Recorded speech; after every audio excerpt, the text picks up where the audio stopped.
The story begins with an impressive opening shot of nature in its finest form, which is that of a blossoming white flower. However, all is not as it seems because this beautiful sight is followed by the grotesque vision of blood droplets tainting the state of the flower. We get a better idea of what's actually going on when an array of heads is shown to us, almost as if they've been lined up as a work of art. After that, we get to see an expert swordsman, who shows off his katana and tells us that even decapitation is an art form that requires a certain amount of skill. The samurai also has an audience keenly listening into what he has to say. He continues to explain that the human neck is composed of strong bones and also has more than 10 layers of muscles. This actually makes it difficult to chop off the neck, but the samurai is keen on flexing his slashing skills, so he raises his sword and asks the victim for any last words. The supposed victim calmly says no, implying that he has a much bigger role to play than just as a tutorial subject. The samurai proceeds to slash at the subject, and some further words of wisdom are thrown our way as he strikes the neck multiple times. Nothing seems to be happening at first, but then the samurai prepare to land the final strike. His audience is pleased, because they must be thinking they'll get to see a finisher move, but their wishes are laid to waste. The samurai's sword instantly breaks upon the final strike, and it leaves everyone befuddled. The subject is not at all impressed by what has happened, and he casually lifts his head to give us a menacing glare. It turns out that he has no desire to stay alive, but for some reason, he just isn't able to die. The subject questions his own ability and laments the fact that he is seemingly immortal. Now, the shot quickly switches to that of a sword dripping with blood. It doesn't take long for us to realize that we're in the middle of a flashback where the subject is talking about his detachment from life in general. He also comments on the endless number of people he's killed, and this statement is given a lot of impacts as we can see an entire mountain of skeletons in front of him. Just who on earth is this immortal assassin? As you would expect, it's time for an exposition scene and we hear a calm female voice telling us about a man whose name is Gabimaru. She continues to educate us about Gabimaru by stating that he was born as a shinobi in a basic village. It turns out that Gabimaru is indeed the subject from earlier and he seems to have supernatural abilities. This is because he has only known how to kill people ever since he was a child. However, the antihero states that killing is so easy for him that he doesn't even have to use his powers of ninjutsu. The woman is surprised to hear this and asks him for a demonstration of these powers, but he refuses to do so. It is strongly implied that Gabimaru has been imprisoned by the village chief, presumably for all his murders, and he has been sentenced to death via arson. This is not a pleasant way to go because the process can be very painful, so the clan members usually kill the victim before he is burnt to a crisp. However, Gabimaru is a different case because of his skin, and even the gigantic flames aren't able to do anything to him when it's time for his execution. This upsets the village clan and its leader, but our hero says that he's not doing this on purpose. Later, the woman interrogator doesn't look at Gabimaru in his cell because his clothes have been burned, so he asks for a new wardrobe.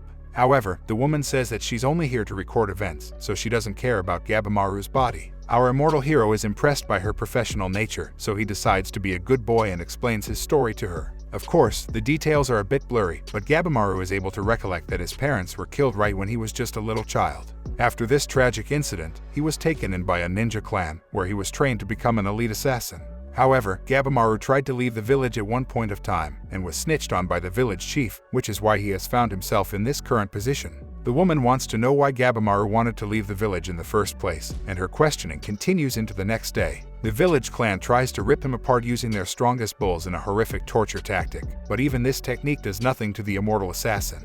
The woman notices that Gabimaru was resisting the bulls at the time of the execution, which doesn't make sense for a person who keeps saying he wants to die. She asks him once more why he decided to leave the village, so Gabimaru decides to answer her. He goes on to talk about how he was on good terms with the village chief, having even married his daughter. However, his wife wasn't any fun because of all the restrictions she laid out for him. Gabimaru was clearly not enjoying married life, as is the case with most husbands even today. As expected, this caused a lapse in judgment from his end, and he told the village chief that he wanted to leave his daughter. He was met with a somewhat positive response as the village chief asked him to complete one last mission, but this was just a trap laid out for him. The immortal assassin then realized that he shouldn't have opened his mouth in the first place. Of course, it's always too late by the time any protagonist realizes their mistake. Anyway, Gabimaru done with his tragic story, and the woman doesn't seem to have anything left to ask him as of now. Later, she meets the clan leader and is told that Gabimaru goes by another name, which is Gabimaru the Hollow. The woman is advised against getting involved with Gabimaru because he is known for lacking emotion. As a matter of fact, the immortal assassin is so dangerous that he even killed 20 people while he was getting arrested. The woman then learns that shinobi like Gabimaru might have consumed an elixir of life, which could be the reason why he is so overpowered and immortal. However, there is no evidence backing this, as the woman wants to get her hands on the elixir as well. This whole conversation makes her think even harder, because there was no reason for Gabimaru to resist his arrest and kill 20 people if he claims to hate living. Our hero thinks about the exact same thing, and we learn that he was actually resisting all the execution tactics that were being used on him. What is actually going on in his mind? Anyway, Gabimaru decides he's had enough of this nonsense, so he's definitely going to die the next day. However, that clearly doesn't happen because he resists a flaming hot pot of burning water and walks as if it's just another day in the life of an average assassin. Later at night, Gabimaru is taken to yet another execution method and doesn't look too confident in its effectiveness. He even taunts the clan leader for wasting his time, but things take a wild turn as he is put up against the woman, whose name is finally revealed to be Yamada. She is actually an executioner and has a reputation of testing swords with her own deadly blade. This is a big surprise for Gabimaru, who gets yet another shock when he is told that Yamada comes from a generation of Ronin warriors who are the deadliest in the kingdom. This is definitely not a prank because Yamada has some deadly intent in her eyes. Our hero loses his Sigma male charm and looks at Yamada with fright, almost as if he's scared for his life. He instinctively breaks his wooden handcuffs, so Yamada charges at him with her overpowered katana. Gabimaru dodges her with ease, but still receives a cut on his skin, which is the first time we get to see him bleed.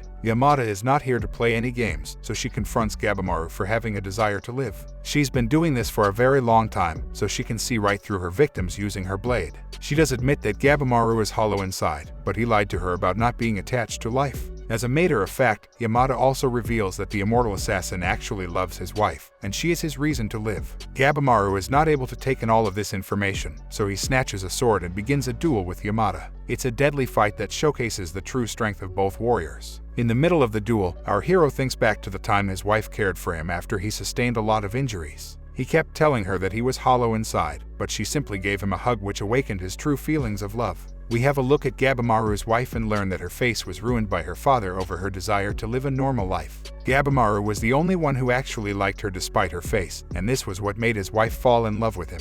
It's actually a pretty cute story if you think about it. The immortal assassin loses his cool and starts to dominate Yamada in their duel. He finally remembers that he had made a promise not to kill anymore, but had to face betrayal from the village chief who took his wife away from him. Now, Gabimaru prepares to launch a finisher move and defeat Yamada, but she stops him by showing an official pardon.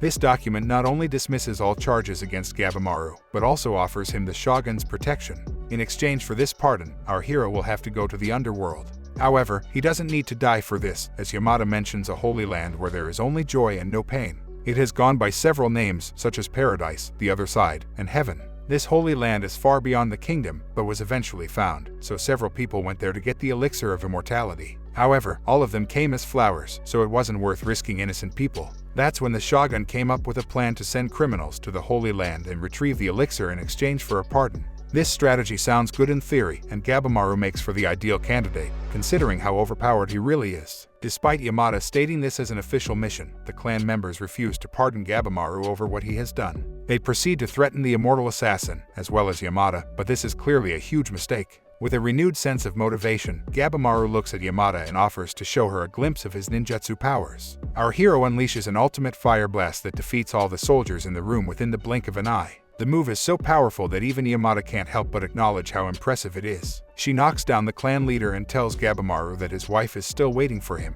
That's when we learn that our hero's wife has locked herself inside her house and is refusing to go out till her lover boy returns. This is all the motivation he needs to carry on with his journey, but he gets annoyed when Yamada tells him that they need to make a quick stop at the city of Edo. This is actually going to make the journey longer because a quicker detour is available from the current area. However, Yamada states that this cannot be negotiated, so Gabimaru remembers his motivations and agrees to head out with her to Edo first. What lies ahead for the immortal assassin and his new boss? Like, share, and subscribe to find out in the next video. See you soon.